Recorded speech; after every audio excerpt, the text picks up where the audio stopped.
बोलो गंगा मैया की जय।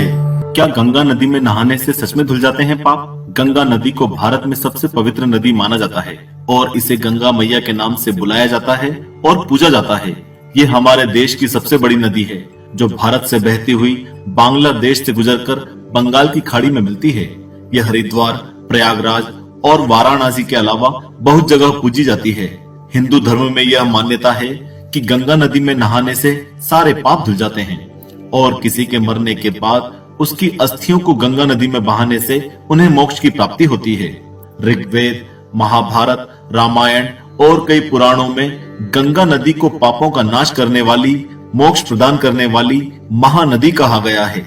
लेकिन कई लोगों के मन में यह सवाल उठता है कि क्या सही में गंगा नदी में नहाने से पाप धुल जाते हैं और गंगा नदी इतनी पवित्र क्यों मानी जाती है और इसे पूजा क्यों जाता है।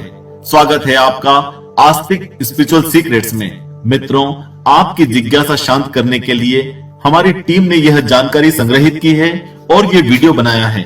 आप आखिर तक जरूर देखें और जानें कि गंगा मैया में नहाने के क्या महत्व हैं। लेकिन आइए सबसे पहले जानते हैं कि गंगा नदी धरती पर कैसे आई।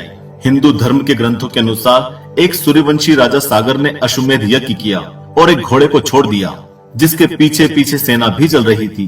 जहां भी वह घोड़ा जाता वहां पर राजा का अधिकार हो जाता और किसी राजा को अपने राज्य को बचाना होता तो उसे राजा सागर की सेना से युद्ध करना पड़ता और कोई भी राजा उस विशाल सेना से युद्ध लड़ने में सक्षम नहीं था। इसलिए वह घोड़ा चलता गया और उन्होंने बहुत सारे राज्य अपने अधीन कर लिए, लेकिन किसी ने उसे रोकने की हिम्मत नहीं की। भगवान इंद्र उनकी इस सफलता से बहुत नाराज हुए और उन्होंने घोड़े को चुपके से पकड़कर कपिल मुनि के आश्रम में बांध दिया। राजा सागर के पुत्रों और सेना ने घोड़े का पीछा किया और कपिल मुनि के साथ दुर्व्यवहार किया, जिससे कपिल मुनि क्रोधित हो गए और उन्होंने श्राप देकर राजा के बेटों को भस्म कर दिया। राजा को जब यह पता चला तो वे आए और मुनि से क्षमा याचना करने लगे, लेकिन मुनि ने अपना श्राप वापस नहीं लिया। बहुत क्षमा याचना करने के बाद मुनि ने एक उपाय बताया और कहा कि अगर स्वर्ग में बहने वाली पवित्र नदी गंगा धरती पर आ जाए और उसके पानियों में इनकी अस्थियां बहाई जाए तो ही आपके पुत्रों को मुक्ति मिल सकती है। राजा सागर के कई वंशजों ने तप किया, लेकिन वो गंगा नदी को धरती पर नहीं ला सके और फिर भागीरथ का जन्म हुआ। उन्होंने कड़ी तपस्या की और तब तक नहीं माने जब तक गंगा नदी धरती पर आने को नहीं मानी। लेकिन गंगा नदी का प्रवाह इतना तेज था कि उससे धरती पर विनाश होने की संभावना थी। इसलिए भागीरथ ने भगवान शिव से प्रार्थना की तो उन्होंने गंगा नदी को अपनी जटाओं में समेट लिया और एक छोटी सी धारा को बहने दिया। तब से गंगा नदी लोगों को पापों से मुक्त करती आ रही है और भागीरथी नदी के नाम से जानी जाती है। इसके साथ ही गंगा ने भारत के लोगों को सुख समृद्धि दी और वह भगवान शिव को छूकर निकलती है, इसलिए और भी पवित्र और पूजनीय हो जाती है। यह भी माना जाता है कि गंगा नदी भगवान विष्णु के पैरों को छूकर निकलती है, इसलिए इसे विष्णुपदी अर्थात भगवान विष्णु के पैरों से निकलने वाली भी कहा जाता है। और अब वो अहम सवाल कि क्या गंगा में स्नान करने से सच में पाप धुल जाते हैं? यह समझाने के लिए हम आपको एक कहानी सुनाते हैं।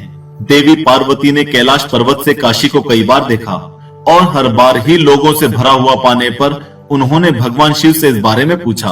भगवान शिव ने कहा कि जो लोग गंगा नदी में स्नान करते हैं वो पापों से मुक्त हो जाते हैं और कैलाश पर्वत तक पहुंच सकते हैं।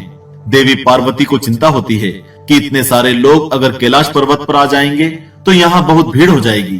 तो भगवान शिव मुस्कुराए और वो पार्वती के साथ एक बूढ़े पति पत्नी का रूप बनाकर काशी गए।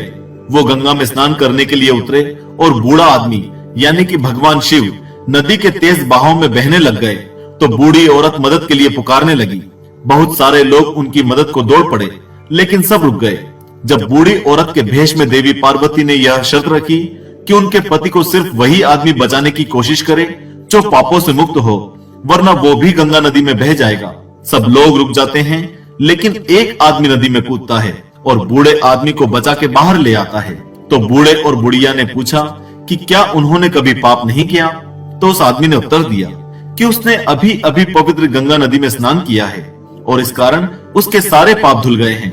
यह सुनकर भगवान शिव ने पार्वती की ओर देखा और मुस्कुराते हुए कहा कि सभी मनुष्यों में सत होता है जो अनंत शक्तियों के बराबर है और इससे मनुष्य जो सोचता है वही उसके लिए सच हो जाता है। इसलिए मनुष्य जिस सोच के साथ गंगा नदी में स्नान करता है और वापस बाहर आने के बाद उसकी सोच क्या है, उसी से निर्णय होता है कि उसके पाप धुले हैं या नहीं। इस कारण सिर्फ यही आदमी हमारे पास कैलाश पर्वत पर आने योग्य है। अगर कोई मनुष्य गंगा में स्नान करने के बाद आगे से अच्छे कर्म करने की ठाने और गुजरे हुए कल के पाप को ना दोहराए तो उसे पापों से मुक्ति मिल जाती है। लेकिन अगर कोई मनुष्य वापस आकर वैसे ही बुरे कर्मों से भरी जिंदगी जिए तो उसके पाप जरा भी कम नहीं होते और उसे मुक्ति नहीं मिलती। हिंदू धर्म में यह भी माना जाता है कि गंगा नदी स्वर्ग में ही बहती थी, जहां पर इसे अमृत माना जाता था और यह अमृत भूलोक पर गंगा नदी के रूप में आया था। और हिंदू धर्म के लोगों का मानना है कि उनके परिजनों की अस्थियां अगर गंगा नदी में बहाई जाए तो वे नरक को पार करके अपने पूर्वजों से नहीं मिल पाते हैं। यह भी माना जाता है कि कलयुग के अंत में यह नदी सूख जाएगी और फिर से सतयुग आएगा। तो दोस्तों, ये थे पौराणिक और धार्मिक कारण जो बताते हैं कि गंगा नदी इतनी पवित्र और पूजनीय क्यों है।